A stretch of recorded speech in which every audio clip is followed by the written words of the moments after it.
afternoon. I'm Congresswoman Terri Sewell, and I proudly represent Alabama's 7th Congressional District, the home of the cities of Birmingham, Montgomery, Tuscaloosa, and my hometown of Selma, Alabama. It is an honor for me to be here today, and I take it as a personal point of privilege to be in my hometown at the foot of the bridge to announce that earlier today we introduced H.R. 4, the John Robert Lewis Voting Rights Advancement Act, into the 117th Congress. As many of you know, the Voting Rights Act of 1965 was only made possible because of the personal sacrifices of amazing foot soldiers, many known and unknown, right here on this bridge in my hometown 56 years ago on Bloody Sunday. As John Lewis would say, he shed a little blood on this bridge for the equal right to vote for all Americans. It is an honor for me to not only represent Alabama's 7th District, but to especially represent my hometown, Selma, Alabama, and the legacy of these foot soldiers. It is because of the Shelby versus Holder decision, which gutted the full protections of the Voting Rights Act, that we stand proudly to introduce H.R. 4. As many of you know, in 2013, the Shelby versus Holder decision found that Section 4 of the Voting Rights Act was unconstitutional. They said that Section 4, which provided the formula by which states will determine which states would have to pre-clear their voting laws, would be determined, they found that to be unconstitutional. They said that Congress was punishing states like Alabama, Florida, Mississippi, the states of the Confederacy, for what happened in the 1960s, in the 1950s, and the 1940s. And the Supreme Court in the Shelby versus Holder decision really gave an introduction to Congress to come up with a modern-day formula. They said that only Congress could come up with a modern-day formula to put the enforceability of Section 5, pre-clearance, back into the law. And that's exactly what we do in H.R. 4. H.R. 4 will have a look-back year of 25 years, and if a state or jurisdiction has had 10 or more violations, including a statewide violation, or 15 violations with no statewide violation, then that state would be considered a covered jurisdiction. So we're not looking back to the 1960s and 1950s. We're looking at 1996 going forward, 25 years. And as you can tell by the big lie that has been spread for the election of 2020, many states have had a concerted effort to have more restrictive voting laws put into place. In fact, 18 states have enacted over 30 laws just this year to be more restrictive. What we need is federal oversight. Federal oversight should only be reserved for the most egregious actors in this case. And so we believe that by setting up a regime that includes a geographical location test as well as a known practice test, that we will provide the kind of evidence and the kind of enforcement, federal enforcement, needed to make sure that we honor the legacy of these foot soldiers. According to the Brenner Center, just this year, state lawmakers have introduced more than 400 bills in 49 states, and in 18 states, 30 of these anti-voter bills have already been signed into law. Driven by the big lie of a stolen election, state legislatures across this nation are ramping up to restrict the right to vote. On July 1st, 2021, in the Bonovich versus DNC Arizona case, the Supreme Court dealt another blow to the Voting Rights Act, upholding racially discriminatory voting restrictions in Arizona, despite evidence that these laws were intentionally designed to target Latino and other minority voters. Therefore, H.R. 4 will also go to clarify congressional legislative intent when it comes to Section 2, which is the lawsuits that can be filed in order to enforce voting rights. In its decision to uphold Arizona's discriminatory anti-voter laws, the Supreme Court weakened one of the few remaining protections available to those voters facing discriminatory practices. The reason why Section 4 is so important, it works in complement with Section 2. Section 4 is prophylactic. It allows certain states that have had a recent history of voter discrimination, to pre-clear its voter laws, therefore acting to prevent elections from occurring with these discriminatory laws.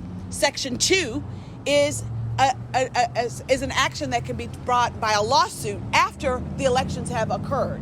So after the ringing of the bell. That's why we need both. And in H.R. 4, we will be clarifying Section 2 of the Voting Rights Act, and in Section 4, we will be adding a new Section 4, which will be a pre-clearance formula. Now, I guess you would say that I'm here on the foot of the bridge to get into some good trouble, what John Lewis would call necessary trouble.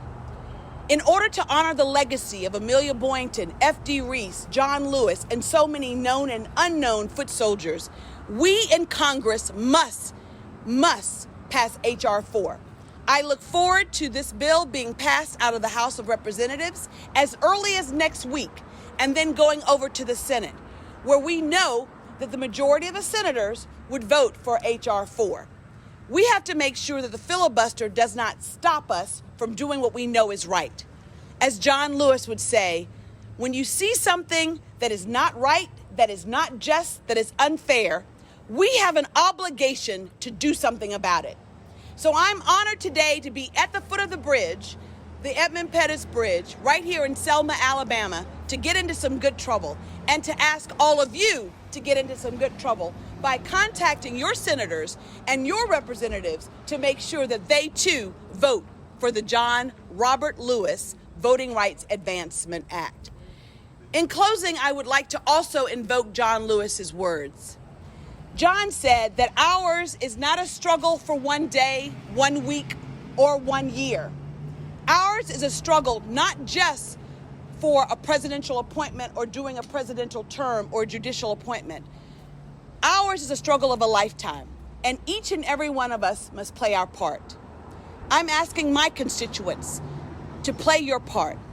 Let us stand up for the rights of every American to have an equal right and equal access to the ballot box. It is not only right, it is just, and it is fair, and it is the American democratic way. Thank you, and I open up for questions. Congresswoman, you mentioned the filibuster. That seems to be the biggest roadblock here. And I realize that's the other side of the Capitol, but how do you get past that? Republicans seem dead set against this bill. Well, as you can tell, Joe Manchin has already said that he's in favor of the John Robert Lewis Voting Rights Act, H.R. 4. So we feel very confident that we will have the votes on the Democratic side in order to pass it. You're absolutely right that the filibuster stands in our way. And frankly, if there's any reason to revise or reform the filibuster, it is to protect our democracy. And so I'm standing here at the foot of the bridge urging my Republican and Democratic colleagues to work together. You know, the Voting Rights Act of 1965 passed with bipartisan support. It was reauthorized under Republican presidents, President Ford, President Reagan, and yes, President George W. Bush. It has enjoyed bipartisan support, and I am urging once again that we stand up for the rights of all Americans by passing this on a bipartisan basis. I think that if there's ever a reason for us to reform or revise the filibuster, it is for Democratic bills such as this one, in order to ensure that every American has equal right and equal access to the ballot box. Senator, you said that it was going to clarify. How will this bill clarify what's already written? So for Section 2, which was weakened by the Bonovich case, which came down in July of 2021, just recently, where the Supreme Court inserted its own factors as to what was required in order to have a vote denial versus a vote dilution case brought before the Supreme Court. We have legislative history on the Senate side and the House side, dating back to 1982, saying what factors we in Congress believe are the factors that should be considered in those types of Section 2 cases. So we look forward to clarifying Section 2 and imposing a new Section 4 in H.R. 4. That's what the bill will do. It will fully restore the protections of the Voting Rights Act and enforceability, and once again provide federal oversight, which is only needed when states go amok. And what we see right now is a concerted effort by many state legislatures across this country to impose more restrictive laws. Now more than ever, we need the prophylactic measure of preclearance for the most egregious state actors, and we need known practices, things like changes in polling stations without notifications, changes in bilingual voting materials that cause a dilution in the vote, going to at-large elections when we should be at district-by-district elections. There are certain known practices that have shown themselves to be anti-democratic towards voters. And those are the things that we tend to stop. And, you know, what H.R. 4 does, unlike H.R. 1, is it's narrowly tailored to restore the Voting Rights Act of 1965, that the foot soldiers shed a little blood on this bridge for Bloody Sunday in order for the rights of all of us to have an equal access to the ballot box. So, you know, I think that it complements H.R. 1. H.R. 1 is a more broader bill that will deal with voting practices more broadly and access to the ballot box by imposing Empowerment Act, by making folks disclose dark money in elections, by having stronger ethics, and by having a stronger redistricting commission nationwide. So I think that both H.R. 1 and H.R. 4 working together will both restore our democracy, and in doing so is the reason why I think that the senators should allow the filibuster to be reformed for these kind of democratic policies.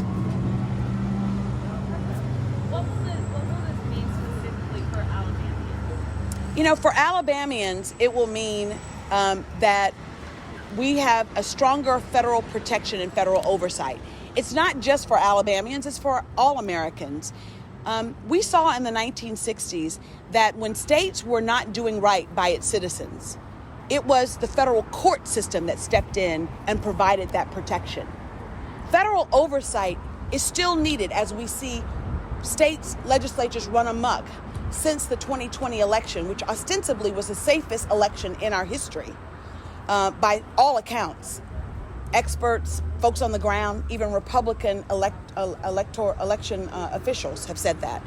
But yet we now see a response from so many state legislatures across this country adding more restrictive voter laws. Why? If not to control who should win or lose in these elections. I believe it's the citizens that should determine their vote, their elected officials, and not the other way around. The elected officials should not be choosing for citizens who should get elected. And with that, I think the H.R. 4 being limited to enforceability and providing federal oversight recent efforts of discrimination is the right way to go. And so I look forward to, as a proud Selmian, picking up the banter that F.D. Reese and Amelia Boynton really carried back in 1965, and doing my part as a federal legislator to ensure that we have federal oversight once again for the most egregious actors in this space. Congresswoman, you know, right now the census data has come in. We're about to redraw district lines across the nation. It's a battleground, obviously, between Democrats and Republicans. How does this bill kind of play in with that and with the elections just less than a year away? You know, because H.R. 4 would restore the full protections of the Voting Rights Act and ensure federal oversight for the most egregious actors, given that we are now having redistricting for the first time without having the full protections of the VRA, I think that we would have better and fairer lines drawn if states knew that there would be federal oversight of those lines and how those lines are drawn. It's sad to say that we need federal oversight, but I think that what we do need is a fairer system that would allow every American who's eligible the equal right to the ballot box. And that's exactly what this bill will do. And I look forward to carrying it not only in the House, but working with Senator Raphael Warnock and Senator Leahy, who are introducers of the bill, S4, on the Senate side, and getting it past the House next week and past the Senate as soon as practicable. We know that we're currently in a recess, but I thought it was really important that we drop this bill during the recess, during the pro forma session this morning, and really lay it out there that we hear the American people when they say that they want to make sure that their vote counts.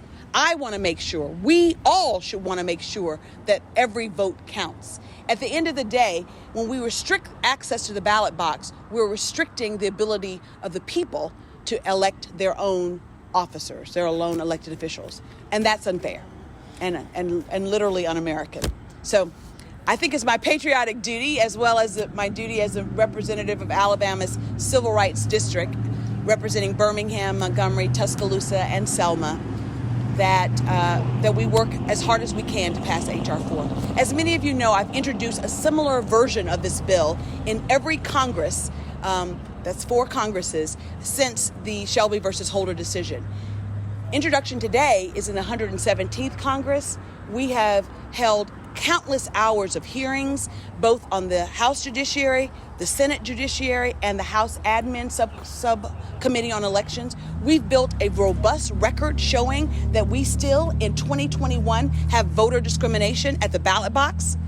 And given that history, we stand firmly on the side of federal oversight needed in those jurisdictions that have had the most egregious violations of voter discrimination. We're not looking to punish or penalize anyone. This is about restoring equal access to the ballot box. It's about ensuring that Americans know that their vote counts and their vote will count at the ballot box. Is that good? All right. I'm now going to do a video real quick. Can we do that? Video. So I'm going to end this press conference, but I just want you all to stay tuned to what's going to happen to H.R. 4. We clearly plan to get this past the House sooner rather than later. It passed with 228 votes to 187 votes in the 119th Congress, and I look forward to a similar. We even had a couple Republicans vote for it last time around. Because I think at the end of the day, all we're doing is trying to bring back the full protections of that bill that people shed blood on a bridge right behind me in 1965 for the equal right to vote. It's as important now as it was in 1965. I think it's really sad that 56 years later, the cause for which John Lewis and those foot soldiers march has now become our cause. But we must be equal to the task and stand up and make sure that we restore federal oversight to the voting laws once again. Okay. Thank you, man. All right.